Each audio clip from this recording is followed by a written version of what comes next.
अगर मुझे पास्ट की बात करनी है तो सीधी पहचान क्या है पास्ट की? Second form. इसीलिए डू और डज का सेकंड फॉर्म हो जाता है डिड, और फर्स्ट और फिफ्थ की भी सेकंड फॉर्म हो जाती है। तो स्ट्रक्चर ऐसे तैयार होता है। अगर सिंपल पास्ट टेंस है तो निश्चित तौर पे या तो सेकंड फॉर्म मिलेगी लाइन में और या फिर डिड। ये उन कामों के लिए आता है जो पास्ट में हुए, हो गए हैं, कल की क्लास आपकी हो गई, उस सेंस में आता है भाई सिंपल पास्ट, निपट गया काम।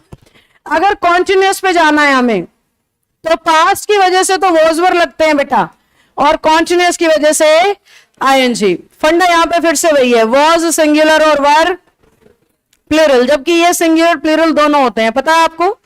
सेकंड फॉर्म को आप किसी भी सब्जेक्ट के साथ लगा सकते हो, डिड को आप किसी भी सब्जेक्ट के साथ लगा सकते हो, ये सिंगुलर भी होता है और प्लूरल भी होता है।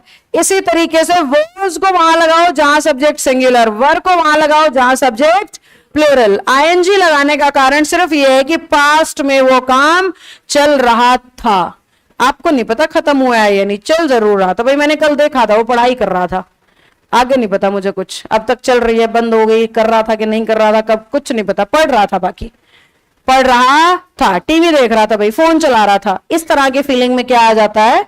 Was were ING.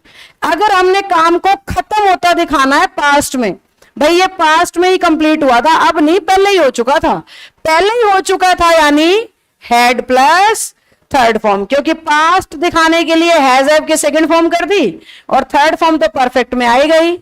एक ही स्ट्रक्चर से दूसरा बना सकते हो आप। Is am are first form होती है, इन्हीं की सेकंड फॉर्म वॉज वर होती है, इज एम आर की सेकंड फॉर्म वॉज वर होती है। तो हम कुछ नहीं कर रहे, इन वर्ब्स को सेकंड में बदलते चले जा रहे हैं। अब इसको अगर बदलना है तो आप खुद समझ जाओ क्या होगा, हैड होगा, बीन होगा, आईएनजी होगा और लास्ट में सिंस और फोर होगा।